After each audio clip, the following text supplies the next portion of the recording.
Ah, le Lévitique. On l'évite souvent, un peu mystérieux, non? On va démystifier tout ça. On a une analyse vraiment intéressante, ça promet d'être captivant.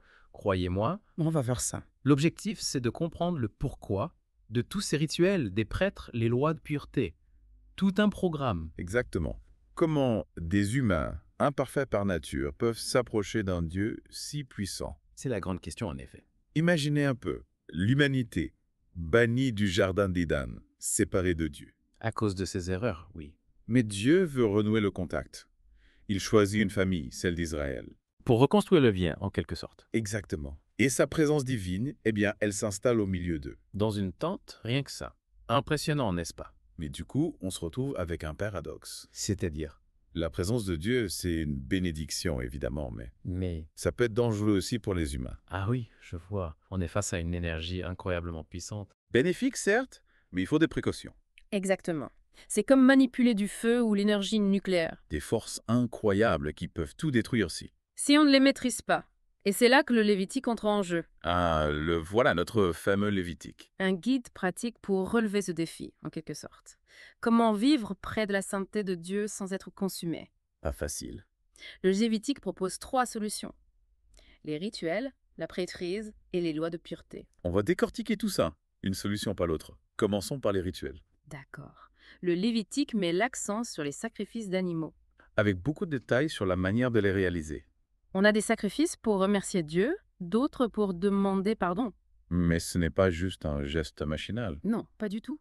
Ces rituels sont ancrés dans un calendrier sacré avec des fêtes, des jours spécifiques. Qui rappellent leur histoire, leur lien avec Dieu. Exactement. Chaque rituel a une place bien précise. Ensuite, on a la prêtrise. Ah oui, pas question de s'approcher de Dieu n'importe comment. Trop risqué. Dieu choisit des prêtres, des intermédiaires pour le représenter. Et le Lévitique explique comment devenir prêtre, les règles à suivre. Vu qu'il travaille si près de la présence divine, d'ailleurs ce système de prêtrise n'est pas unique à Israël. Vraiment? On le retrouve dans beaucoup de cultures, des personnes formées pour gérer le sacré. Fascinant.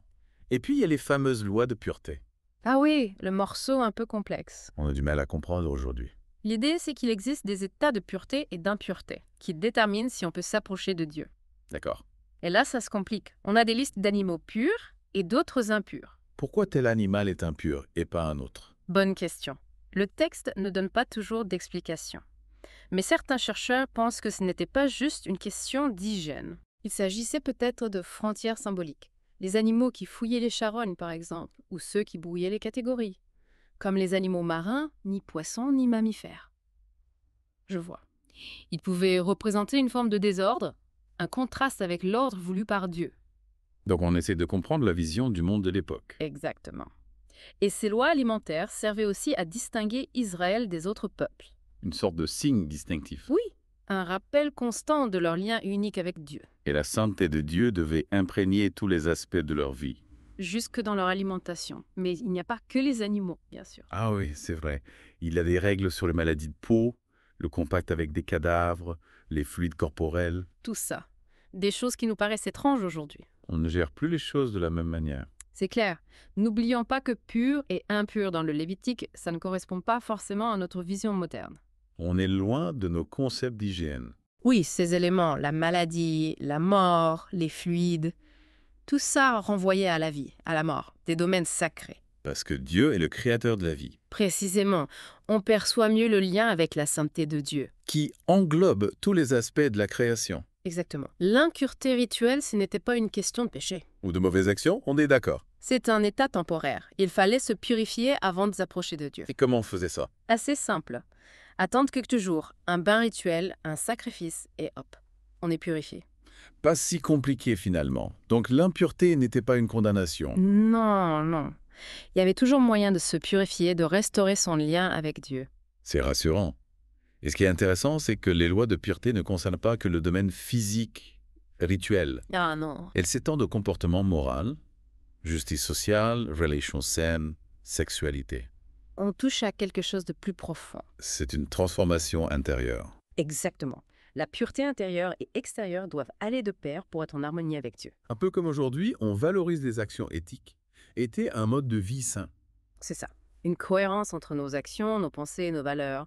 Une santé holistique, on pourrait dire. Et cette harmonie avec Dieu, On la retrouve encore plus dans un rituel central du Lévitique, le jour des expiations. Ah oui, un moment fort. Le point culminant, on pourrait dire. Une fois par an, toute la communauté d'Israël se rassemble. Ça devait être impressionnant. Un rituel intense, chargé de symboles. 2 boucs sont au centre de la cérémonie.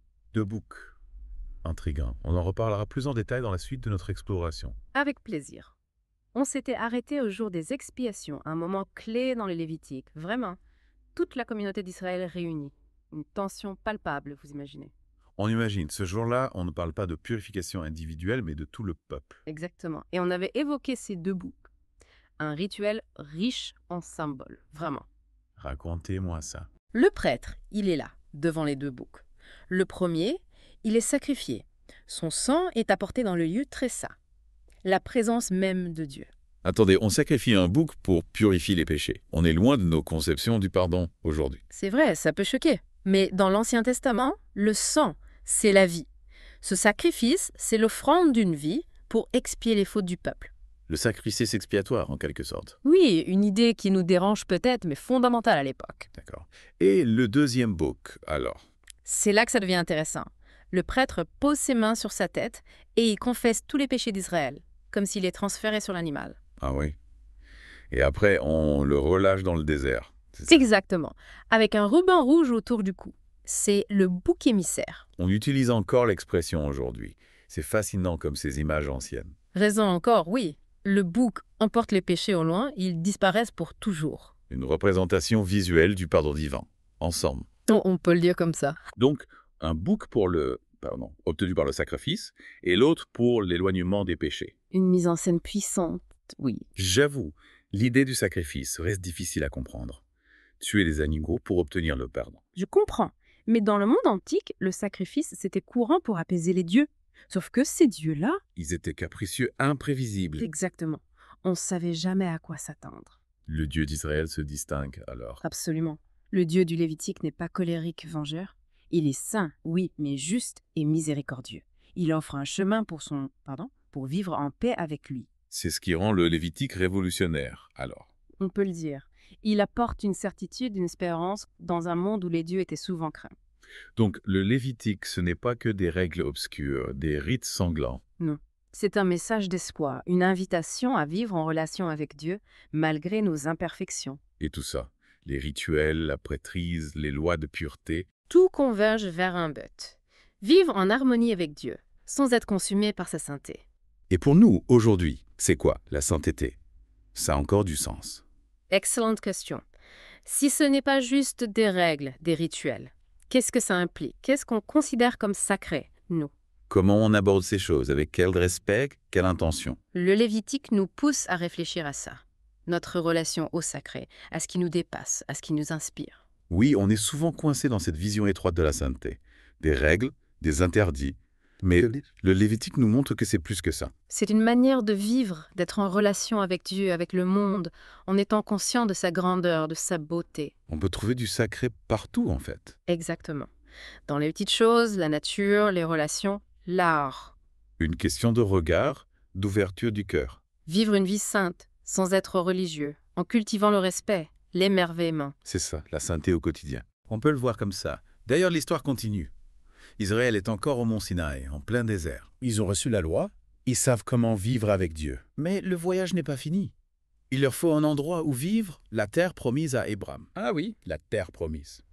Le Lévitique, c'est une étape, pas la fin. Exactement. On a les bases de la relation avec Dieu, mais c'est dans la vie concrète que ça se joue. Les défis du quotidien, les obstacles. C'est là que la relation se développe, se transforme. Un voyage initiatique, en quelque sorte. On a les instructions, les cartes. Mais c'est en marchant qu'on comprend vraiment le sens du voyage. Belle image. Et ça nous rappelle que la foi, ce n'est pas statique. C'est un chemin, une aventure qui continue. Et la suite, c'est pour bientôt. Le livre des Nombres nous raconte justement ce voyage d'Israël vers la terre promise. Avec ses hauts, ses bas, ses joies, ses épreuves. Une autre histoire à découvrir. Merci de nous avoir suivis dans cette exploration des Lévitiques. Merci à vous.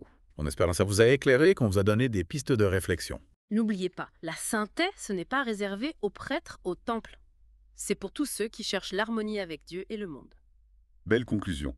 On vous laisse méditer là-dessus et on se retrouve très vite pour pour un nouveau Deep Dive. À la prochaine.